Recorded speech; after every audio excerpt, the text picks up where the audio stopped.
Mehta Committee on Cooperative Credit. Cooperative സൊസൈറ്റീസായിട്ട് ബന്ധപ്പെട്ട് നമ്മൾ വിവിധ കമ്മിറ്റീസിനെയും കമ്മീഷനെ കുറിച്ചെല്ലാം ഡിസ്കസ് ചെയ്തുകൊണ്ടിരിക്കുകയാണ്. നമ്മൾ പഠിച്ച Maclagan committee, Frederick Nicholson report, അതിനുശേഷം കോപ്പറേറ്റീവ് പ്ലാനിംഗ് കമ്മിറ്റി, അതിനുശേഷം Maclagan committee, cooperative planning committee, Saraiya committee എന്നറിയപ്പെടുന്നത്, അതിനുശേഷം all India rural credit survey committee, അതായത് ഗോർവാല കമ്മിറ്റി. അടുത്തതായി നമ്മൾ ഡിസ്കസ് ചെയ്യാൻ പോകുന്ന ഒരു കമ്മിറ്റിയാണ് Mehta committee on cooperative credit. കമ്മിറ്റീനെ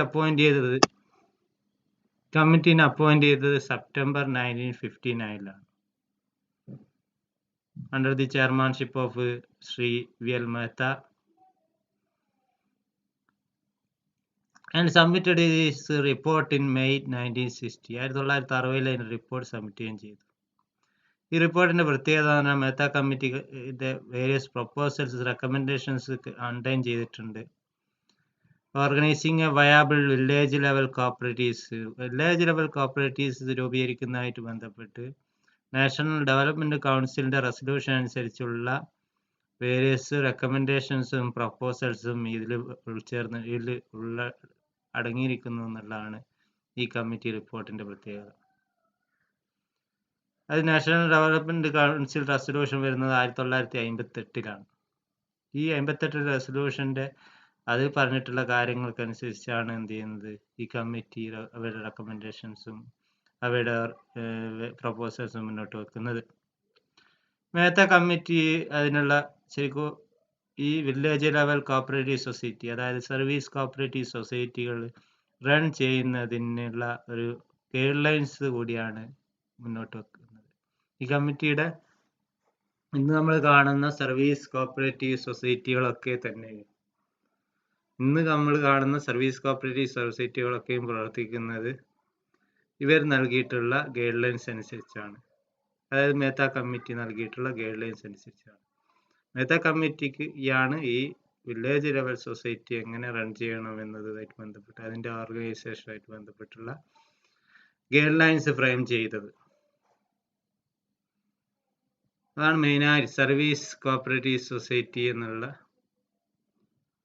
നമ്മുടെ നാട്ടിലൊക്കെ ഇപ്പോൾ കാണുന്ന പ്രൈമറി ലെവൽ കോപ്പറേറ്റീവ് സൊസൈറ്റികളുടെ പ്രവർത്തനം അതിൻ്റെ വയബിൾ ആയിട്ടുള്ള സൊസൈറ്റീസ് ആക്കി മാറ്റാൻ കഴിയുന്നതും ചെയ്തതും ഒക്കെ ഈ മെഹ്ത്ത കമ്മിറ്റിയുടെ പ്രപ്പോസൽ അനുസരിച്ചാണ്. മെഹ്ത്ത കമ്മിറ്റിയുടെ ഇമ്പോർട്ടൻ്റ് ആയിട്ടുള്ള റെക്കമെൻഡേഷൻസ് ഏതൊക്കെയെന്ന് നോക്കാം. റെക്കമെൻഡേഷൻസ് ഓഫ് മെഹ്ത്ത കമ്മിറ്റി റെക്കമെൻഡേഷനിൽ ഒന്നാമത് പറയുന്നത് വില്ലേജ് ലെവൽ കോപ്പറേറ്റീവ് സൊസൈറ്റി എന്നുള്ളതാണ്. കോപ്പറേറ്റീവ് സൊസൈറ്റി എന്ത് ചെയ്യുക, വില്ലേജ് ലെവലായിട്ടാണ് എന്ത് ചെയ്യുന്നത്, മെഹ്ത്ത കമ്മിറ്റി പരിചയപ്പെടുന്നത്. അത് നാഷണൽ ഡെവലപ്മെന്റ് കൗൺസിൽ ഡിസിഷൻ അനുസരിച്ച് അതിൽ റെസൊല്യൂഷൻ പറഞ്ഞിട്ടുള്ളത് അനുസരിച്ചിട്ടുള്ള വില്ലേജ് ലെവൽ കോപ്പറേറ്റീവ് സൊസൈറ്റി എന്തായിരിക്കണം എന്നാണ് അവർ ആദ്യമായി എന്ത് ചെയ്തത്, ഡിഫൈൻ ചെയ്തത്, അതിൻ്റെ റെക്കമെൻഡേഷനിൽ പറഞ്ഞിട്ടുള്ളത്. അത് shall be having optimum number of 3000 members 3000 ഉള്ള ഒന്നായിരിക്കണം എന്നാണ്. Having optimum number of 3000 members 3000 ഉണ്ടായിരിക്കണം എന്നുള്ളതാണ് അവർ ആദ്യമായിട്ട് മുന്നോട്ട് വെച്ചത്. അതായത് in this case committee was arguing that single village could not necessarily be accepted as the area of operation. A single village അല്ലെങ്കിൽ more than one villages ആവാം area of operation. Village may have more than one society. Village തന്നെ more than one society ഒക്കെ ആവാം. Area of operation വില്ലേജിൽ മാത്രം ഒതുങ്ങുന്നതോ അല്ലെങ്കിൽ വില്ലേജിൽ തന്നെ ഒരു സൊസൈറ്റി എന്നുള്ള രീതിയിലോ ആയിരിക്കില്ല വില്ലേജ് ലെവൽ കോപ്പറേറ്റീവ് സൊസൈറ്റിയുടെ. ആ village level cooperative society number of മെമ്പേഴ്സിന്റെ അടിസ്ഥാനത്തിൽ മാത്രമാണ് തരംതിരിച്ചിട്ടുള്ളത്. നമ്പർ ഓഫ് മെമ്പേഴ്സ് എന്ന് പറയുന്നത് മേത്ത കമ്മിറ്റി പറഞ്ഞത് 3000 മെമ്പേഴ്സ് ഉള്ള ഒന്നിനെയാണ് എന്ത് വിളിക്കുന്നത്, വില്ലേജ് ലെവൽ കോപ്പറേറ്റീവ് സൊസൈറ്റി എന്ന് വിളിക്കുന്നത്. Criteria for organizing a village level society should be population, not the area of operation. അത് ഇതിനുള്ള ക്രൈറ്റീരിയ, വില്ലേജ് ലെവലിലുള്ള ക്രൈറ്റീരിയ എന്തായിരിക്കണം? പോപ്പുലേഷൻ ആയിരിക്കണം, not the area of operation. Area of operation ആയിരിക്കരുത്. അത് committee എന്ത് ചെയ്ത് നേരത്തെ പറഞ്ഞിട്ടുള്ള വില്ലേജ് എന്നുള്ളത് ഒരിക്കലും എന്തല്ല ഏരിയ ഓഫ് ഓപ്പറേഷൻ ആയിട്ട് എടുക്കണമെന്നില്ല. വില്ലേജിൽ നിന്ന് തന്നെ മോർ ദാൻ 1 സൊസൈറ്റി ഉണ്ടാവാം. അങ്ങനെ വരുമ്പോൾ ഒരു വില്ലേജിൽ തന്നെ ചിലപ്പോൾ 2 സൊസൈറ്റി ഒക്കെ വന്നെന്ന് വരാം. അല്ലെങ്കിൽ വില്ലേജ് ഒരു ഏരിയ ഓഫ് ഓപ്പറേഷനിൽ തന്നെ മോർ ദാൻ 1 വില്ലേജ് വന്നെന്ന് വരാം. അപ്പോൾ അങ്ങനെ 2 വിധത്തിലും വരാം. ഒന്നുകിൽ more than 1 village area of ഓപ്പറേഷനിൽ വരിക, village may have more than 1 society വരിക, വില്ലേജിൽ തന്നെ ഒന്നിലധികം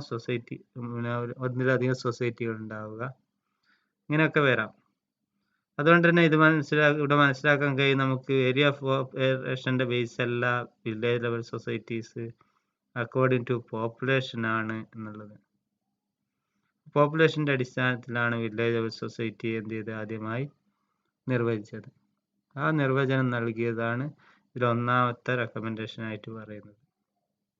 service cooperative society, village society എന്ന് പറഞ്ഞാൽ അതായത് service cooperative society. Service cooperative സൊസൈറ്റിയുടെ ഏരിയ ഓഫ് ഓപ്പറേഷനുള്ള അല്ലെങ്കിൽ അതിൻ്റെ വില്ലേജിൽ നിന്നുള്ളതല്ല നോക്കുന്നത്. ഒരു വില്ലേജോ ഒന്നിലധികം വില്ലേജുകളിലോ അല്ലെങ്കിൽ മോർ ദാൻ 1 സൊസൈറ്റി ഇന്ന വില്ലേജിലോ ആവാൻ സാധ്യതയുണ്ട്. ഏരിയ ഓഫ് ഓപ്പറേഷൻ അല്ല, നമ്പർ ഓഫ് പോപ്പുലേഷൻ എത്രയാണോ ആ പോപ്പുലേഷൻ ആണ്, ഷുഡ് ബി ദി പോപ്പുലേഷൻ ആണ് അതിൻ്റെ ക്രൈറ്റീരിയ എന്നുള്ളതാണ്. ആ ക്രൈറ്റീരിയ മാറ്റി എന്നുള്ളതാണ് ഒന്നാമത്തെ റെക്കമെൻഡേഷൻ ആയിട്ട് പറഞ്ഞിട്ടുള്ളത്.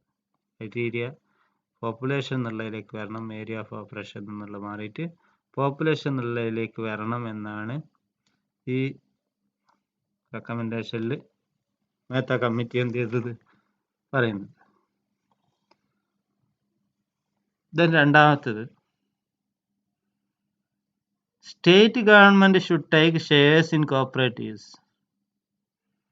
അത് സ്റ്റേറ്റ് ഗവൺമെന്റ് എന്ത് ചെയ്യണം? ഷെയർസ് ടേക്കൺ ചെയ്യണം. ഷെയർസ് എന്ത് ചെയ്യണം? ടേക്ക് ചെയ്യണം. അങ്ങനെ സ്റ്റേറ്റ് ഗവൺമെന്റ് ഷെയർസ് ടേക്ക് ചെയ്യാൻ സാധിക്കുക? State government should take shares taken ചെയ്യാൻ, ഷെയർസ് ഏറ്റെടുക്കുന്ന കാര്യത്തിൽ, കോപ്പറേറ്റീവ്സിന്റെ ഷെയർസ് എടുക്കുന്ന കാര്യത്തിൽ സ്റ്റേറ്റ് ഗവൺമെന്റ് മുന്നോട്ട് വരണം എന്നുള്ളതാണ്. അത് എന്ത് ചെയ്യണം? മെമ്പറായി മാറണം.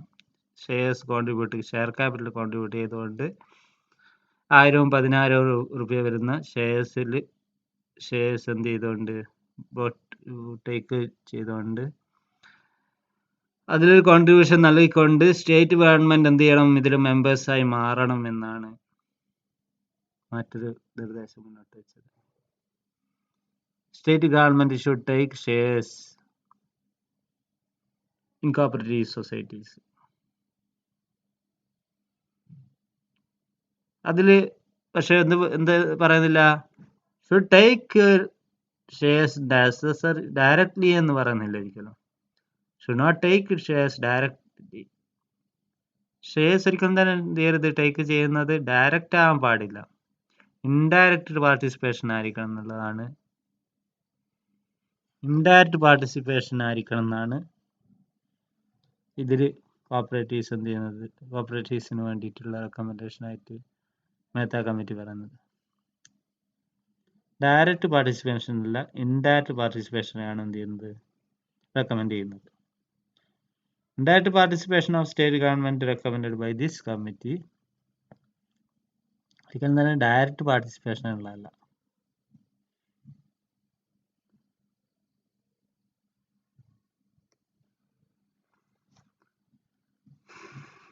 പിന്നെ as a part of converting these societies as viable institutions, Mehta committee recommended for mobilization of resources. Mehta committee മറ്റൊരു റെക്കമെൻഡേഷൻ കൂടി മുന്നോട്ട് വെച്ചു. ഈ സൊസൈറ്റീസിനൊക്കെ വയാബിൾ ആയിട്ടുള്ള ഇൻസ്റ്റിറ്റ്യൂഷൻ ആക്കണം എന്നുണ്ടെങ്കിൽ അതെന്ത് ചെയ്യണം? മൊബിലൈസ് ചെയ്യണം റിസോഴ്സസ്. ആ റിസോഴ്സ് മൊബിലൈസ് ചെയ്യുന്നത് ഇന്റേണലി ആവാം, എക്സ്റ്റേണലി ആവാം. എക്സ്റ്റേണൽ റിസോഴ്സസിൽ നിന്നും ഇന്റേണൽ സോഴ്സസിൽ നിന്നും റിസോഴ്സ് മൊബിലൈസ് ചെയ്യാമെന്നാണ് പിന്നെ മൂന്നാമത്തെ റെക്കമെൻഡേഷൻ. നമ്മൾ ഒന്നാമത്തെ റെക്കമെൻഡേഷൻ പറഞ്ഞത് വില്ലേജിലെ സൊസൈറ്റി എന്തായിരിക്കണം എന്നുള്ളത്. രണ്ടാമത്തെ റെക്കമെൻഡേഷൻ സ്റ്റേറ്റ് ഗവൺമെന്റിന്റെ പാർട്ടിസിപ്പേഷൻ ഇൻഡയറക്റ്റ് ആയിരിക്കണം എന്നുള്ളത്. മൂന്നാമത്തെ റെക്കമെൻഡേഷൻ ഡെപ്പോസിറ്റ് മൊബിലൈസേഷന് വേണ്ടിയിട്ട് ഇന്റേണൽ ആയിട്ടുള്ള സോഴ്സസിനെയും എക്സ്റ്റേണൽ ആയിട്ടുള്ള സോഴ്സസിനെയും അവലംബിക്കാൻ പറ്റും എന്നാണ് മറ്റൊരു റെക്കമെൻഡേഷൻ. ഇന്റേണൽ സോഴ്സിനെയും എക്സ്റ്റേണൽ സോഴ്സിനെയും അവലംബിച്ചുകൊണ്ട് മൊബിലൈസ് ചെയ്തുകൊണ്ട് റിസോഴ്സ് മൊബിലൈസ് ചെയ്തുകൊണ്ട് അതിന്റെ ശക്തി നന്നാക്കി വർദ്ധിപ്പിക്കുക. അങ്ങനെ നല്ലൊരു വയബിൾ ആയിട്ടുള്ള സൊസൈറ്റി ആക്കി കോപ്പറേറ്റീവ് സൊസൈറ്റിയെ മാറ്റിയെടുക്കുക. ഇതാണ് മറ്റൊരു റെക്കമെൻഡേഷൻ ആയിട്ട് പറയുന്നത്. ആ വയബിളായിട്ട് മാറ്റിയെടുക്കാൻ വേണ്ടിയിട്ട് ഡെപ്പോസിറ്റ് മൊബിലൈസേഷൻ ആണ് ഏറ്റവും നല്ല മാർഗമായിട്ട് പറയുന്നത്. Deposit mobilisation main source of mobilisation of resources. Resource mobilise ചെയ്യാനുള്ള ഏറ്റവും നല്ല സോഴ്സ് ആയിട്ട് പറയുന്നത് ഡെപ്പോസിറ്റ് മൊബിലൈസേഷൻ ആണ്. ഇതാണ് മെത്ത കമ്മിറ്റി മുന്നോട്ട് വെച്ച നിർദ്ദേശം. നല്ല കോപ്പറേറ്റീവ് സൊസൈറ്റിയുടെ പ്രശ്നം എന്ന് പറഞ്ഞാൽ അവർക്ക് ആവശ്യത്തിനുള്ള റിസോഴ്സസ് ഇല്ല എന്നുള്ളതാണ്. അവർക്ക് മറ്റുള്ള ബാങ്കുകളെ പോലെയുള്ള റിസോഴ്സസ് ഇല്ല എന്നുള്ളതാണ് കോപ്പറേറ്റീവ് സൊസൈറ്റി നേരിടുന്ന പ്രശ്നം. അതിന് പരിഹാരമായിട്ട് ഈ കോപ്പറേറ്റീവ് ക്രെഡിറ്റിന് വേണ്ടി ഉള്ള സൊസൈറ്റികൾക്കൊക്കെയും അവർ ഡെപ്പോസിറ്റ് മൊബിലൈസേഷൻ എന്നുള്ളത് മെയിൻ സോഴ്സാക്കി മാറ്റണം എന്നുള്ളതാണ്. അങ്ങനെ ആ വഴിക്ക് സോഴ്സ് കണ്ടെത്തണം. നമുക്ക് അറിയാൻ പറ്റും, നിക്ഷേപ സമാഹരണം എന്നുള്ളതാണ്, ഡെപ്പോസിറ്റ് മൊബിലൈസേഷൻ എന്നുള്ളതാണ് കോപ്പറേറ്റീവ് സൊസൈറ്റികൾ അവലംബിക്കുന്ന മാർഗം. ഇന്നും നമുക്ക് കാണാൻ കഴിയുന്ന ഒന്നാണത്. അവരുടെ സ്ട്രെങ്ത്, അവരുടെ കപ്പാസിറ്റി വർദ്ധിപ്പിക്കാൻ വേണ്ടി എന്ത് മാർഗമുള്ളൂ? ഡെപ്പോസിറ്റ് മൊബിലൈസ് ചെയ്ത് മാത്രമേ അവർക്ക് വഴിയുള്ളൂ.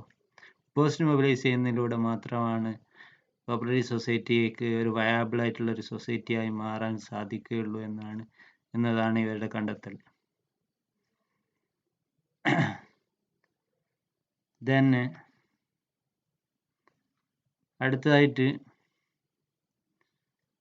അടുത്തായിട്ടുള്ളത് qualified personnels should be appointed. Cooperative society നമ്മൾ പറഞ്ഞിട്ടുണ്ട്, സാധാരണക്കാരായിട്ടുള്ള ആളുകൾ തന്നെ ചേർന്ന് അവർ തന്നെ അതിൽ വർക്ക് ചെയ്ത് അവരെ അധ്വാനം കൂടി നൽകിക്കൊണ്ട് പ്രവർത്തിക്കുന്ന ഒന്നാണ് കോപ്പറേറ്റീവ് സൊസൈറ്റി എന്ന് പറയുന്നത്. അതായത് കോർപ്പറേറ്റ് ലൈഫ് എങ്ങനെയാണ്, എന്താണ് ഒരു കോർപ്പറേറ്റ് ജീവിതം എന്നുള്ളത് സാധാരണക്കാരൻ പഠിക്കുന്നത് കോപ്പറേറ്റീവ് സൊസൈറ്റിയിലൂടെയാണ്. അത്തരത്തിൽ കോപ്പറേറ്റീവ് സൊസൈറ്റിയെ മാനേജ് ചെയ്തും അതിൽ വർക്ക് ചെയ്തും അതിൽ അങ്ങനെ അറിയാനുള്ള സാധ്യതകളാണ് കോപ്പറേറ്റീവ് സൊസൈറ്റികളിലുള്ളത്. അത് മാറി കോപ്പറേറ്റീവ് സൊസൈറ്റികളിലേക്ക് വരുന്ന ആളുകളെ നല്ല എംപ്ലോയീസ്, ക്വാളിഫൈഡ് ആയിട്ടുള്ള ആളുകളെ തന്നെ നിയോഗിക്കാൻ തുടങ്ങണമെന്നാണ്. ക്വാളിഫൈഡ് പേഴ്സൺസിനെ എന്ത് ചെയ്യണം? ഷുഡ് ബി അപ്പോയിന്റഡ് എന്നുള്ളതാണ്. ക്വാളിഫൈഡ് ആയിട്ടുള്ള പേഴ്സൺസിനെ തന്നെ നിയമിക്കണമെന്നാണ് മേത്ത കമ്മിറ്റി റെക്കമെൻഡേഷൻ പറയുന്നത്. ക്വാളിഫൈഡ് പേഴ്സൺസിനെ നിയമിച്ചു കഴിഞ്ഞാൽ ആ സൊസൈറ്റികൾക്ക് എന്ത് ചെയ്യാൻ പറ്റും?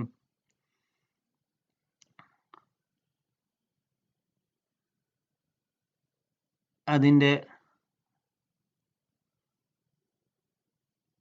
സൊസൈറ്റിയുടെ പ്രവർത്തനത്തെ എന്ത് ചെയ്യാൻ പറ്റും? മെച്ചപ്പെടുത്താൻ സാധിക്കും എന്നുള്ളൊരു കാഴ്ചപ്പാടിലൂടെയാണ് ക്വാളിഫൈഡ് ആയിട്ടുള്ള പേഴ്സൺസിനെ തന്നെ നിയമിക്കണമെന്ന് പറയുന്നത്. Qualified persons should be appointed as employees in such societies. These employees should be capable of evolving agricultural production plans and programs as required by each agricultural families within the area of such society. Agriculture production ആയിക്കോട്ടെ, plans, മറ്റ് programmes ആയിക്കോട്ടെ, ഇതിലൊക്കെ എന്താണ് employees ആണെങ്കിൽ അവർക്ക് സാധിക്കും. അവർക്ക് അത് പഠിച്ച് പ്രയോഗിക്കുന്ന ആളുകളാകുമ്പോൾ അവർക്ക് എന്ത് ചെയ്യാൻ സാധിക്കും, അതിനെപ്പറ്റി ധാരണ ഉണ്ടാവും. അതിലൂടെ പഠിച്ച് ക്വാളിഫൈഡ് ആയിട്ടുള്ള ആളുകളാണെങ്കിൽ അവർ നടത്തുന്ന പ്രവർത്തനങ്ങൾക്ക് എന്ത് ചെയ്യാൻ പറ്റും, റിസൾട്ട് ഉണ്ടാവും എന്നുള്ളതാണ്. അത് കൂടാതെ committee also suggested that members of managing കമ്മിറ്റിയുടെ മെമ്പേഴ്സ് എന്തായിരിക്കണം, ക്വാളിഫൈഡ് ആയിരിക്കണം എന്നുള്ളതാണ്. should be provided some basic knowledge and training on such കോപ്പറേറ്റീവ്സിനെ കുറിച്ചുള്ള നോളജും ട്രെയിനിങ്ങും നൽകിയിട്ട് അവരെന്ത് ചെയ്യണം, എഡ്യൂക്കേറ്റ് ചെയ്തിരിക്കണം എന്നാണ് ഈ കമ്മിറ്റിയുടെ ശുപാർശ പറയുന്നത്. പേഴ്സണൽസിനെ നിയമിക്കണം, അപ്പോയിന്റ് ചെയ്യുന്ന പേഴ്സണലിനെ അപ്പോയിന്റ് ചെയ്യണം. അതോടൊപ്പം തന്നെ മാനേജിങ് കമ്മിറ്റിക്ക് എന്ത് ചെയ്യണം, അതിനുള്ള ബേസിക് നോളജ് കൂടി കൊടുക്കണം. ഓരോ ടൈപ്പ് കോപ്പറേറ്റീവ് സൊസൈറ്റിയിലും വ്യത്യസ്തമായിട്ടുള്ള പ്രവർത്തനങ്ങൾ ഉണ്ടായിരിക്കും. അതിനെപ്പറ്റിയുള്ള നോളജും ട്രെയിനിങ് എന്ത് ചെയ്തിരിക്കണം, കൊടുത്തിരിക്കണം. ഒരു കോപ്പറേറ്റീവ് സൊസൈറ്റി എങ്ങനെ റൺ ചെയ്യണം എന്നുള്ളത് മാനേജിങ് കമ്മിറ്റിക്ക് പ്രത്യേക ട്രെയിനിങ്ങിലൂടെ എന്ത് ചെയ്യണം, ലഭിക്കേണ്ടതുണ്ട്. അത്തരത്തിൽ ട്രെയിനിങ്ങിൻ്റെ ആവശ്യകതയും കൂടിയും ഈ കമ്മിറ്റി എന്ത് ചെയ്യുന്നുണ്ട്, മുന്നോട്ട് വെക്കുന്നുണ്ട്.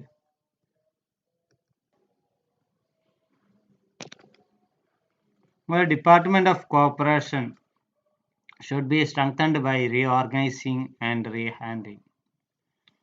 ഡിപ്പാർട്ട്മെന്റ് ഓഫ് കോപ്പറേഷൻ എന്നുള്ളത് രൂപീകരിച്ച കാലഘട്ടമാണ് 1959 പ്രത്യേക ഡിപ്പാർട്ട്മെന്റ് തന്നെ കോപ്പറേഷൻ ഉണ്ടായിരുന്നു.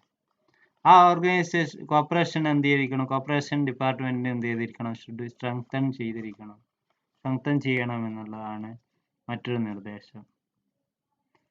അതെങ്ങനെ, റീഓർഗനൈസിങ് ചെയ്തുകൊണ്ട്, റീഹാൻഡ്ലിങ് ചെയ്തുകൊണ്ട് ഇതിനെന്ത് ചെയ്യണം, സ്ട്രെങ്തൻ ചെയ്യണം. എന്താണ് എങ്ങനെയൊക്കെയാണ് റീഓർഗനൈസേഷൻ നടത്തേണ്ടതെന്ന് വെച്ചാൽ, ഒന്ന് പറയുന്നത് registrar shall be an IAS officer. Registrar എന്തായിരിക്കണം, IAS ഓഫീസർ ആയിരിക്കണം.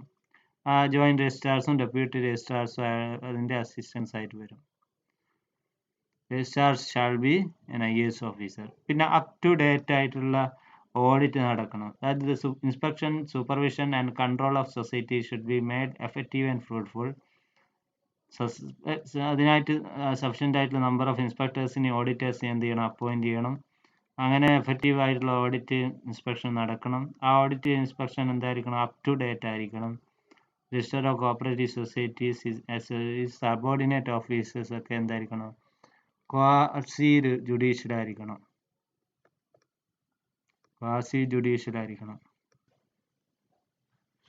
രജിസ്ട്രാറും സബോർഡിനേറ്റ് ഓഫീസേഴ്സും ക്വാസി ജുഡീഷ്യൽ ആയിരിക്കണം. എന്നാൽ മാത്രമേ അവർക്ക് എന്ത് പറ്റൂ, ഡെലിഗേറ്റഡ് വിത്ത് പവേഴ്സ് വിത്ത് ക്വാസി ജുഡീഷ്യൽ നാച്ചർ. എന്നാൽ മാത്രമേ ആർബിട്രേഷൻ, എക്സിക്യൂഷനും ഒക്കെ അവർക്ക് നടത്താൻ പറ്റുള്ളൂ.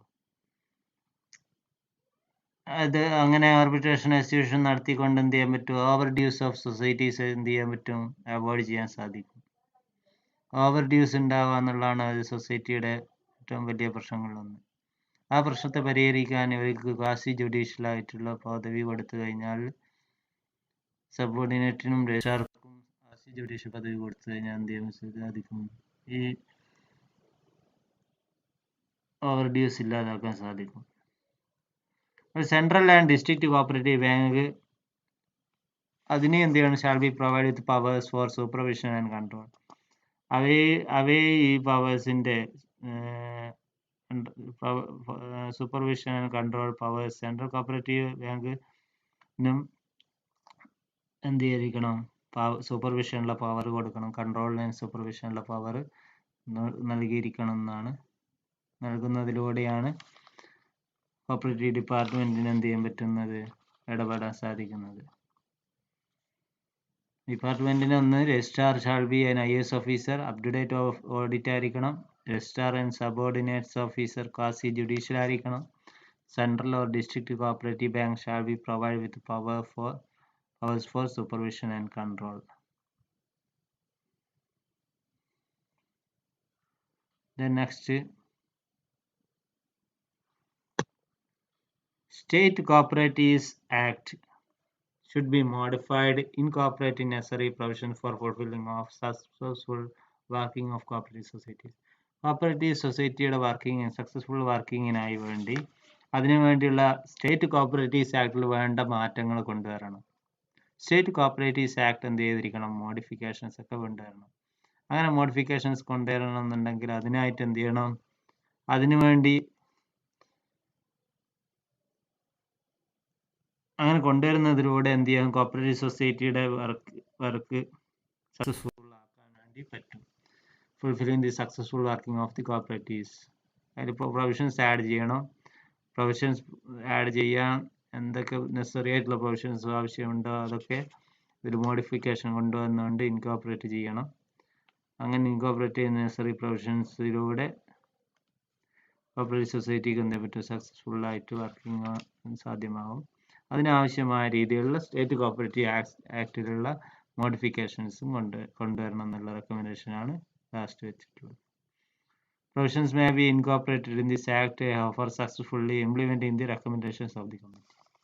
ഈ റെക്കമെൻഡേഷൻസ് ഒക്കെ പ്രൊവിഷൻസ് എന്തിനു വേണ്ടിയുള്ളതായിരിക്കണം?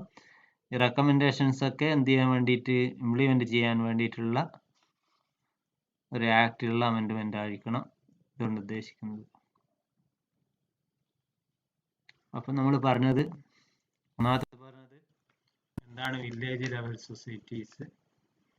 വില്ലേജ് ലെവൽ സൊസൈറ്റി എന്ന് പറയുന്നത് 3000 പോപ്പുലേഷൻ്റെ ബേസിലാണ്, ഏരിയ ഓഫ് പോപ്പുലേഷൻ്റെ ബേസിലോ അല്ലെങ്കിൽ ഇത്ര വില്ലേജ് എന്നുള്ള ബേസിലോ അല്ല.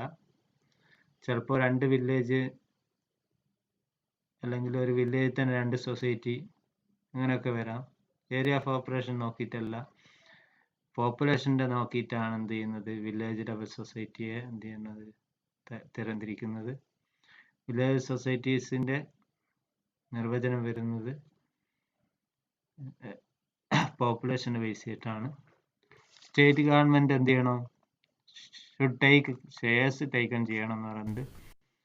അതുപോലെ തന്നെ mobilisation of resources, deposit mobilisation ആണ് മെയിൻ സോഴ്സ് എന്ന് പറഞ്ഞു. പിന്നെ ക്വാളിഫൈഡ് പേഴ്സണലിനെ എന്ത് ചെയ്യണം? അപ്പോയിന്റ് ചെയ്യണം എന്ന് പറഞ്ഞു. ഡിപ്പാർട്ട്മെന്റ് ഓഫ് കോർപ്പറേഷൻ എന്ത് ചെയ്തിരിക്കണം? ഷുഡ് ബി സ്ട്രെങ്തൻ ചെയ്യണം എന്ന് പറഞ്ഞു. ലാസ്റ്റ് നമ്മൾ പറഞ്ഞു സ്റ്റേറ്റ് കോപ്പറേറ്റീവ്സ് ആക്ട് എന്ത് ചെയ്യണം? മോഡിഫൈ ചെയ്ത് മോഡിഫിക്കേഷൻ കൊണ്ടുവരണം എന്ന് പറഞ്ഞു. ഇത്രയാണ് മേത്ത കമ്മിറ്റിയുടെ റെക്കമെൻഡേഷൻസ്.